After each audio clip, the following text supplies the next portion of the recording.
সুপ্রিয় শিক্ষার্থীবৃন্দ, আমি অধ্যাপক মোহাম্মদ জাকির হোসেন, অর্থনীতি বিভাগ কর্ণফুলী সরকারি কলেজ কাপ্তাই, রাঙ্গামাটি পার্বতী জেলা থেকে আজকে তোমাদের অনলাইন ক্লাসে স্বাগত জানাচ্ছি।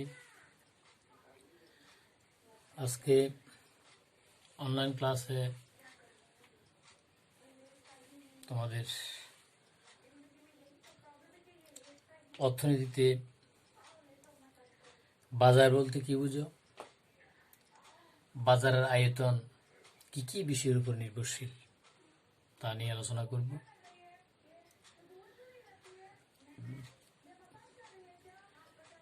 এখন আমরা আলোচনার পূর্বে অর্থনীতি বাজারটা কি তা নিয়ে আলোচনা করব। আমরা ভূমিকা এসে বলতে পারি, বাজার সাধারণত বাজার বলতে কোনো স্থানকে বোঝায় যেখানে বিভিন্ন প্রকার দ্রব্য ক্রয় বিক্রয় করা হয়। কিন্তু অর্থনীতিতে বাজার শব্দটি ভিন্ন অর্থে ব্যবহৃত হয়। অর্থনীতি বাজার বলতে কোনো স্থানকে বোঝায় না, বরং অর্থনীতিতে বাজার বলতে দ্রব্যকে বোঝায়,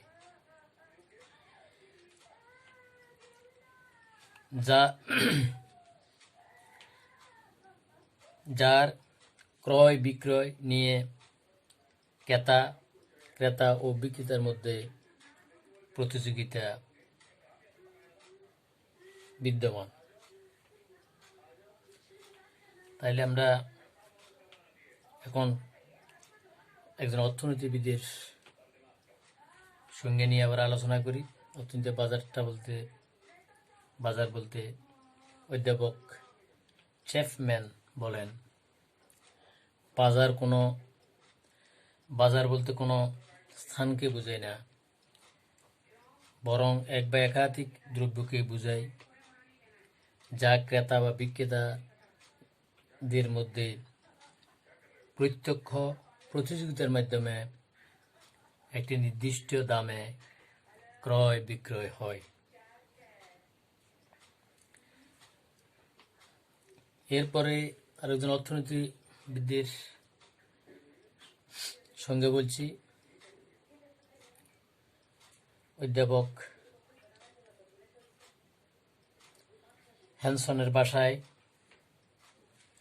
বাজার বলতে একটি বিস্তৃত বা সংকীর্ণ অঞ্চলকে বোঝায় যেখানে ক্রেতা ও বিক্রেতার মধ্যে ঘনিষ্ঠ যোগাযোগের মাধ্যমে দ্রব্যটি সর্বত্র একই দামে বিক্রি হওয়ার প্রবণতা দেখা যায়। সঙ্গের আলোকে বাজারের বস্তুগুলো নিয়ে এখন আমরা আলোচনা করব। আমরা অর্থনীতির বাজারের সঙ্গে নিয়ে আলোচনা করলাম। এখন আমরা বাজারের কতগুলো বৈশিষ্ট্য তা নিয়ে আলোচনা করব। বাজারের বৈশিষ্ট্যের মধ্যে প্রথম পয়েন্টে ক, এক বা একাধিক পণ্য, খ, এক বা একাধিক অঞ্চল, গ, পণ্যের একদল ক্রেতা ও বিক্রেতা, গ, ক্রেতা ও বিক্রেতার মধ্যে প্রতিযোগিতার ফলে একটি দামের উদ্ভব। এরপরে আমরা আমাদের বাজারের আয়তনটা নিয়ে একটু আলোচনা করব। বাজারের আয়তনের মধ্যে প্রথম আমরা বলতে পারি, কোনো দ্রব্যের বাজার সংকীর্ণ এবং কোনো দ্রব্যের বাজার বিস্তৃত। বাজারের আয়তন বা বিস্তৃতি কতগুলো বিষয়ের উপরে নির্ভর করে তা আমি ক্রমানুসারে তোমাদের পয়েন্ট আকারে একটার পর একটা এখন উপস্থাপন করছি। প্রথম পয়েন্ট 1 নাম্বার, ব্যাপক চাহিদা, বাজারের আয়তন। এর প্রথম পয়েন্টটা নিয়ে আলোচনা করতেছি। কোনো দ্রব্যের বাজার তার চাহিদার উপর নির্ভর করে। দ্রব্যের চাহিদা যত ব্যাপক হবে, বাজারের আয়তন তত বিস্তৃত হবে। দ্বিতীয় পয়েন্টে আসে বিপুল যোগান। ব্যাপক চাহিদা মেটাবার জন্য দ্রব্যের বিপুল যোগান প্রয়োজন। কাজেই ব্যাপক যোগানের উপর বাজারের বিস্তৃতি নির্ভর করে। তারপর আসে আমাদের তৃতীয় পয়েন্ট, স্থায়িত্ব।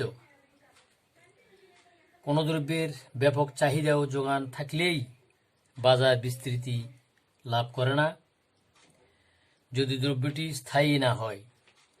এই জন্য শাক সবজি, দুধ ও মাছের বাজার সংকীর্ণ, যন্ত্রপাতি, গাড়ি প্রভৃতি স্থায়ী দ্রব্যের বাজার বিস্তৃত। 4 নম্বর পয়েন্টে আছে সহজে বহনযোগ্যতা। তার মধ্যে আমরা বলতে পারি যেসব দ্রব্য সহজে এক স্থান হতে অন্য স্থানে স্থানান্তর করা যায়, ওই দ্রব্যের বাজার বিস্তৃত হয়। ইটের স্থায়িত্ব থাকা সত্ত্বেও সমাজে বহনযোগ্য নয় বলে ইটের বাজার সংকীর্ণ। 5 নম্বর পয়েন্টে আমরা বলতে পারি, এটা পয়েন্ট, শ্রেণী বিভাগ বা নমুনাকরণ। যে সকল দ্রব্য সহজে শ্রেণীবিন্যাস করা যায় এবং দূরে নমুনা পাঠানো সম্ভব, তাদের বাজার বিস্তৃত। যেমন পাট ও তুলা শ্রেণীবিন্যাস নমুনাকরণ যোগ্য বলে বাজার বিস্তৃত। উন্নত পরিবহন ও যোগাযোগ ব্যবস্থা। পরিবহন ও যোগাযোগ ব্যবস্থা উন্নত হলে দ্রব্য সহজে এক স্থান হতে অন্য স্থানে স্থানান্তর করা যায় এবং স্থানান্তর করা যায় বলে বাজার প্রসারিত হয়। এর পরে পয়েন্টে আসে আমাদের শ্রম বিভাগ। শ্রম বিভাগের ফলে উৎপাদন বৃদ্ধি পায়, ফলে শ্রম বিভাগ যত ব্যাপক হবে, বাজার আয়তন তত বিস্তৃত হবে। তারপরে আসে শাস্তি ও নিরাপত্তা। অভ্যন্তরীণ ও আন্তর্জাতিক, এই পয়েন্টটা আবার তোমাদের বলছি যে আসলে পয়েন্টটা হবে শান্তি ও নিরাপত্তা। অভ্যন্তরীণ ও আন্তর্জাতিক শান্তি ও নিরাপত্তা বাজার আয়তন প্রসারিত হয় বা প্রসারিত করে। যুদ্ধ ও রাজনৈতিক অনিশ্চয়তা দ্বারা শান্তি ও নিরাপত্তা বিঘ্নিত হলে বাজারের আয়তন সংকীর্ণ হয়। তাহলে এই পয়েন্টটা তোমাদের আবার বলছি। 8 নম্বর পয়েন্ট আমাদের শান্তি ও নিরাপত্তা। অভ্যন্তরীণ ও আন্তর্জাতিক শান্তি ও নিরাপত্তা বাজারের আয়তন প্রসারিত করে। যুদ্ধ ও রাজনৈতিক অনিশ্চয়তা দ্বারা শান্তি ও নিরাপত্তা বিঘ্নিত হয় বলে বাজারের আয়তন সংকীর্ণ হয়। তোমাদের অবশ্যই একটি জিনিস জেনে রাখা উচিত, আমদানি এবং রপ্তানি। এই জিনিসটা একটু তোমাদের বলি। আমাদের বাংলাদেশ প্রায় 16,56,00,000 লোকের বসবাস। এখানে আমরা কিছু জিনিস আমদানি করি, কিছু জিনিস রপ্তানি করি। আমাদের দেশে যে জিনিসগুলো আমাদের প্রয়োজন এবং অতীব প্রয়োজন এবং জনসংখ্যার তুলনায় এটা আমাদের দেশে কম, তাহলে আমরা বাইরে থেকে এটা আনবো, এটা আমদানির মাধ্যমে। আর আমাদের দেশে কিছু দ্রব্য যেগুলো বেশি, যেগুলো আমাদের প্রয়োজনের অতিরিক্ত টাকা, সেগুলো আমরা বাজারে বাইরে রপ্তানি করি। তাহলে অভ্যন্তরীণ বাজারটা হইল ভিতরে, আর আন্তর্জাতিক বাজারটা হলো দেশের বাইরে।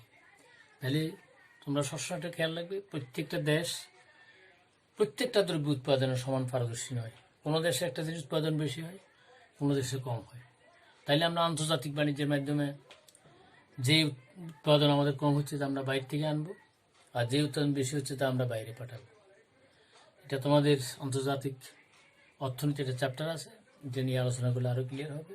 এই জন্য আমি শান্তি ও নিরাপত্তা যে নিয়ে আলোচনা করার সাথে তোমাদের ওইটার একটু এই আন্তর্জাতিক বাণিজ্য এবং অভ্যন্তরীণ বাণিজ্য এটা একটা যোগসূত্র আছে বিদায় তোমাদের এই কথাগুলো বলছি।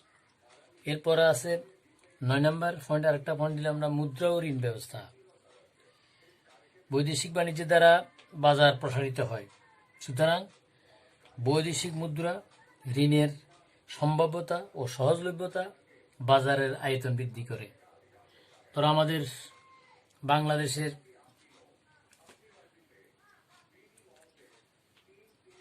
আমরা যখন বাইরে থেকে আমদানি করব তখন আমাদের বৈদেশিক মুদ্রার প্রয়োজন হয়। আমাদের বাংলাদেশের রেমিটেন্সের যে বাংলাদেশ সরকার যে রেমিটেন্স পায়, এটা বাইরে থেকে বেশি আসে আমাদের শ্রমিকদের, যারা আমাদের দেশের শ্রমিক, তারা বাইরে কাজ করে, তারা বাইরে থেকে যে টাকাগুলো পাঠায়, এটা রেমিটেন্স আকারে আসে।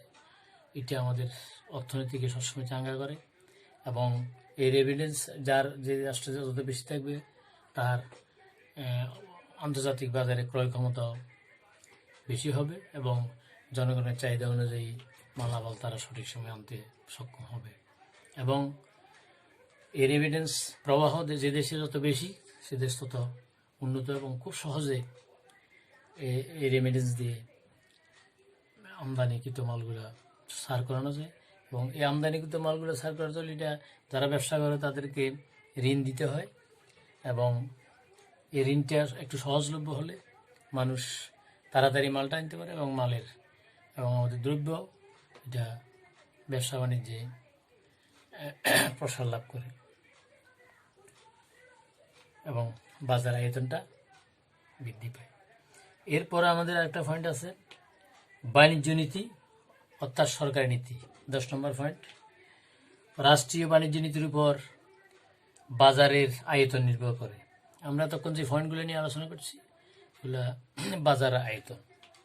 তাহলে বাণিজ্য নীতি বা সরকারি নীতি, রাষ্ট্রীয় বাণিজ্য নীতির উপর বাজারের আয়তন নির্ভর করে। অবাধ বাণিজ্য নীতি বাজারের আয়তন প্রসারিত করে, এবং সংরক্ষণ বাণিজ্য নীতি বাজারের আয়তন সংকীর্ণ করে। পরিশেষে আমরা এই বাজারের আয়তনের পরিসমাপ্তিতে এসে একটা কথা বলতে পারি, আমাদের যে 10টা পয়েন্ট আমরা নিয়ে আলোচনা করলাম, এই সত্যগুলো যদি আমরা মানতে পারি তাহলে আমাদের বাজারের আয়তনটা প্রসারিত হবে। আজকে আমাদের অর্থনীতিতে বাজার বলতে কি বুঝো, বাজার আয়তন কী কী বিষয়ের উপর নির্ভর করে তা নিয়ে আলোচনা করলাম। এখানে বাজার আয়তনের মধ্যে আমরা 10টা পয়েন্ট নিয়ে আলোচনা করেছি। এগুলো তোমরা শুধু যদি একবার দেখো বইতে তোমাদের ক্লিয়ার হবে, এগুলো খুব সোজা। আমি পূর্ণ প্রতিযোগিতামূলক বাজার, এক্সাইটেড বাজার, এখানে চিত্রের মাধ্যমে এগুলো তোমাদের সাথে আলোচনা করতে হয়। আমি চিত্রগুলো আমি একটার পর একটা দিই যেন তোমাদের বুঝতে সুবিধা হয়। এরপর আর একটা ক্লাসের পরে আমরা অনলাইন ক্লাস, আর একটা ক্লাসের পর আমরা আবার চিত্র দিয়ে আরেকটি প্রশ্নের উত্তর তোমাদের উপস্থাপন করা হবে অনলাইন ক্লাসে। আমি আজকে অর্থনীতিতে বাজার বলতে কী বুঝো, বাজারের আয়তন কী কী বিষয়ের উপর নির্ভর করে তা নিয়ে আলোচনা করলাম। আমি এই আলোচনার পরে আমি তোমাদের পূর্ণ প্রতিযোগিতামূলক বাজারের বৈশিষ্ট্য কী কী, পূর্ণ প্রতিযোগিতামূলক বাজারের পুরনো প্রতিযোগিতামূলক বাজার ও একচেটিয়া বাজারের মধ্যে কতগুলো পার্থক্য আছে তা নিয়ে আলোচনা করব পরবর্তী ক্লাসে। আজকে আমি আমাদের সবার সুস্বাস্থ্য ও দীর্ঘায়ু কামনা করে আজকে আমাদের অনলাইন ক্লাস, অর্থনীতি অনলাইন ক্লাসের পরিসমাপ্তি ঘোষণা করছি। খোদা হাফেজ। সবাই সুস্বাস্থ্য কামনা করছি এবং তোমরা সবাই আমার জন্য দোয়া করবে, আমি তোমাদের সাথে দোয়া করব। আমাদের দেশে এখনও করোনা ভাইরাসের প্রাদুর্ভাব কমেনি। ফেব্রুয়ারিতে কলেজ খোলার এটা প্রক্রিয়া শুরু হয়েছিল, মনে হয় ফেব্রুয়ারিতেও কলেজ খোলার ফেব্রুয়ারি 15 তারিখ পর্যন্ত আবার সরকার কলেজ বন্ধ রেখেছেন, এরপর হয়তো খুলতে পারে। আর আমাদের অনলাইন ক্লাসে আমরা যদি সরাসরি ক্লাসগুলো করতে পারি, তোমাদের চিত্রের ক্লাসগুলো তোমাদের বুঝতে সোজা হবে। আর তোমরা যারা অর্ধবার্ষিক পরীক্ষা প্রস্তুতি নিয়েছ তারা ভালো করে পড়ো। আমি তোমাদের জন্য সাজেশন আকারে প্রশ্ন দিয়েছি, ওগুলা তোমরা আত্মস্থ করে পরীক্ষার প্রস্তুতি গ্রহণ করো। এই বলে আজকে আমি তোমাদের আজকের অনলাইন ক্লাসের সমাপ্তি ঘোষণা করছি।